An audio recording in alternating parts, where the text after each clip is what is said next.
Est-ce qu'on peut apprendre à aimer ?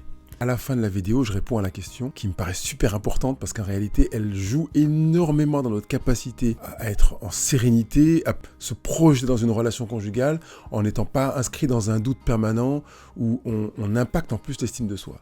La première fois que j'ai vraiment voulu m'engager dans une relation conjugale, j'étais convaincu de ne pas savoir aimer. Et cet inconfort, il est énorme, énorme, énorme.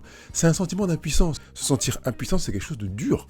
Et là, j'étais en train de toucher à mon impuissance, de me dire qu'en fait, vu les quelques expériences amoureuses que j'avais eues avant, j'avais besoin de passer par une étape où je pourrais dire à quelqu'un que je l'aime et pas me demander si c'est vraiment de l'amour, si c'est de l'égoïsme, si c'est une sorte d'utilisation de la personne ou si c'est une envie de donner ou plus de recevoir.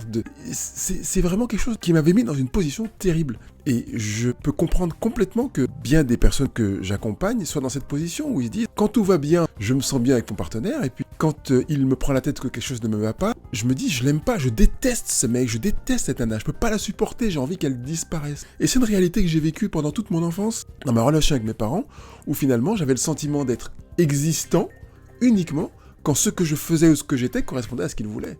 Quand il y avait un pet de travers ou que ça ressemblait pas exactement à ce qu'il voulait, c'était très clair qu'il y avait un message de « je ne veux plus te voir, je ne te supporte pas », au point même que les violences physiques que j'ai vécues pendant mon enfance et mon adolescence cristallisaient, marquaient cette réalité de « je ne te supporte pas quand tu ne corresponds pas à ce que je veux ». Vous imaginez à quel point je me dis « mince, c'est pas de l'amour, c'est pas possible que ce soit ça de l'amour, mais c'est quoi l'amour ? Qu'est-ce que c'est ? À quoi ça ressemble ? Je sais ce que ce n'est pas, mais je sais pas ce que c'est. » Et cette période d'inconfort, de flottement, j'ai envie de dire, dans laquelle on est sur une sorte de nuage dans lequel il y a une humidité très forte avec en plus des éclairs et des orages qui nous glacent le sang, appelle à la réponse. C'est pour ça que c'est pour moi important, essentiel de répondre à cette question. Est-ce que je sais aimer ? Et j'ai eu la peine à trouver les chemins pour parvenir à y répondre. C'est pourquoi j'ai travaillé dur. Et même si dans ma première relation conjugale, qui a duré 15 ans, dont 11 ans de thérapie, j'ai cherché, galéré et souffert, j'ai enfin trouvé la réponse. Ouais, je sais qu'on peut apprendre à aimer.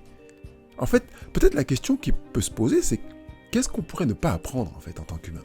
Tout ce qu'on fait, tout ce qu'on maîtrise, tout ce qu'on sait, on l'apprend. On ne se rend pas compte à quel point l'apprentissage est puissant, est possible et à notre portée.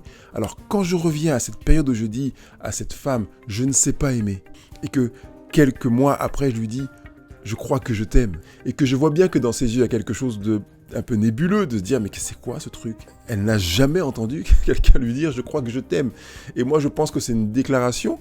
Oui, c'est une déclaration, mais c'est une déclaration minime. Je crois que je t'aime. Est-ce que ça vient répondre à quelque chose, à une attente ? Je veux me mettre avec un mec ou avec une nana qui me dit qu'il croit, qu'il m'aime, mais ça veut dire qu'il n'est pas sûr, il n'est pas certain.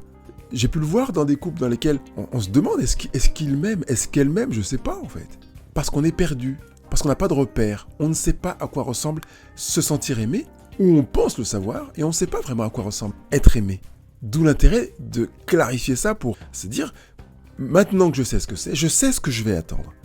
Maintenant que je sais ce que c'est, je sais ce que je vais donner. Et j'aime rappeler que le cœur de l'amour consiste à vouloir donner, à vouloir aimer plus qu'à vouloir être aimé. Le verbe aimer, l'action d'aimer, c'est une action qui contribue à donner, pas à chercher à recevoir. Sinon, c'est pas aimer. C'est j'aime ce que tu me donnes, j'aime recevoir. Mais qu'est-ce que je te donne moi ? Ma satisfaction d'avoir reçu ton amour. Est-ce que c'est vraiment ça aimer ? Non. Aimer, c'est avoir de la satisfaction à donner quelque chose. Comment peut-on découvrir et faire naître, nourrir cette satisfaction à donner quelque chose ? Ça s'apprend. Et c'est quand même une bonne nouvelle.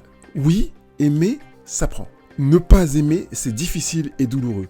Et en plus, penser que certaines situations de notre vie sont des manifestations d'amour, alors qu'elles n'en sont pas, c'est se mettre le doigt dans l'œil jusqu'au coude. C'est se faire croire que l'on sème quelque chose, alors qu'en réalité, on sème du vent. Oui, on sème quelque chose, mais quelque chose qui ne poussera pas, qui ne va pas être fécondé, qui ne va pas produire dans notre vie, et qui va justement générer de l'insatisfaction, de la frustration, parce qu'on était persuadé qu'on était en train de semer quelque chose, on arrose, on revient, on va voir ce que ça donne, et finalement, rien ne pousse. Si, il y a des choses qui poussent autour, des mauvaises herbes, des choses qu'on n'avait pas souhaité voir, mais le résultat de notre amour, il n'est pas là. Ça génère une frustration énorme parce qu'on se rend compte qu'on s'est planté. Et je ne veux pas que des gens considèrent qu'ils se sont plantés. Je veux plus que ce soit comme ça. Il y a trop de gens que j'accompagne, que je reçois, qui rentrent dans les programmes couple heureux, que j'ai en coaching, en face à face, que ce soit en couple ou en individuel, qui viennent avec un paquet de je ne sais pas en fait.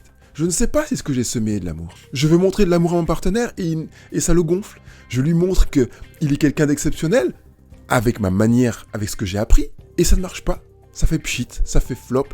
Et j'ai le sentiment d'être épuisé, j'en ai ras-le-bol. Quand on apprend à aimer, parce qu'on sait ce que c'est que aimer, quand on émet de l'amour, ça produit, ça pousse, ça fleurit, ça porte du fruit, il y a de nouvelles graines, on ressème, et une sorte de cercle vertueux se met en route, parce qu'on a vraiment mis les pieds dans ce que c'est que aimer. Apprendre à aimer, c'est possible. C'est un problème, vraiment, de s'épuiser à vouloir donner et à ne rien voir pousser. Finalement, on se disqualifie du domaine des gens qui sont dans le progrès, dans le succès, dans la gratitude, la reconnaissance, de dire c'est génial, super, ça marche, c'est super ce que j'ai fait, je suis content de voir le résultat. On est plutôt dans le camp de purée, j'en ai ras-le-bol, ça fait X fois que je le fais et il y a rien qui pousse, j'en ai marre. Et finalement, on a tendance à penser que le problème est ailleurs, que c'est l'autre qui dysfonctionne parce que si on le faisait avec quelqu'un d'autre, ça marcherait, alors que dans la plupart des cas, c'est pas le cas. Quand c'est pas de l'amour, c'est pas de l'amour, que ce soit avec Sophie, Brigitte, Bernadette, Paul ou Thierry, quand c'est pas de l'amour, ça pousse pas. C'est pas de l'amour, c'est pas de la faute des autres. Je dirais pas que c'est de notre faute, mais c'est le fait d'être dans une lacune de conscience de ce que c'est que l'amour. Je ne sais pas aimer, par conséquent, ce que je sème, c'est pas de l'amour. Par conséquent, ça ne pousse pas, c'est du vent. Quand on sait ce que c'est qu'aimer, il y a quelque chose de magnifique qui se produit en nous. Parce que quand on a posé, qu'on a semé, il y a une puissance, une sorte de sérénité, de paix, de bonheur, de jouissance qui se manifeste parce qu'on voit le résultat de ce qu'on a semé. Et puis en plus, quand on le voit dans la vie de son partenaire, ou de son futur partenaire, c'est pareil, il y a une jouissance, une paix, une satisfaction, une gratitude, une reconnaissance qui est énorme parce qu'on voit l'effet de ce qu'on a semé.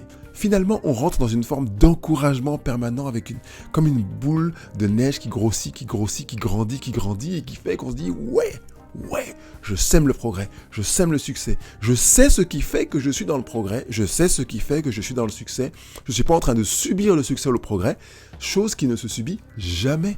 Quand on sème de l'amour et qu'on récolte les fruits, ce n'est pas un accident. C'est parce qu'on sait ce qu'on est en train de faire. Et même si parfois on ne sait pas ce qu'on est en train de faire, l'intelligence fait qu'on observe et qu'on se dit oui, j'ai compris que ce qui porte du fruit, c'est ça, et c'est la raison pour laquelle je vais enlever certains actes et en promouvoir d'autres, parce que je sais ce qui porte du fruit. Je parle d'actes, mais c'est aussi dans la mentalité, dans l'état d'esprit, dans ma manière de voir la relation, dans ma manière de voir l'autre, de me positionner par rapport à l'autre, ou de me positionner quand je vois que l'autre se positionne d'une certaine manière, et qui fait que, évidemment, on est dans un acte d'amour, un acte qui a été pensé, qui a été ressenti, qui jaillit depuis une source de croyance, avec une assurance, parce qu'on sait que aimer, c'est ça. Je sais que vous aimeriez que je définisse davantage ce que c'est que l'amour aujourd'hui. Je ne vais pas le faire aujourd'hui, mais dans les programmes avec les personnes que j'accompagne, je prends le temps de le détailler. Je tiens vraiment à ce qu'on ait envie de se dire « Je veux apprendre à aimer ». Je ne peux pas continuer à exister, à vivre sans avoir la certitude que ce que je fais, c'est de l'amour. Et je saurais que c'est de l'amour parce que le contour a été fait de manière claire, c'est évident. Et par conséquent, quand je vais poser mon action, elle va porter du fruit. J'y tiens. Vraiment, c'est devenu une passion pour moi de voir les gens que j'accompagne poser des actes, se découvrir dans le progrès, dans la satisfaction, dans la gratitude et le bonheur de se rendre compte qu'ils savent ce que c'est que aimer parce que ça pousse, ça jaillit, ça fleurit, ça ensoleille leur vie et la vie des gens avec lesquels ils partagent cet amour.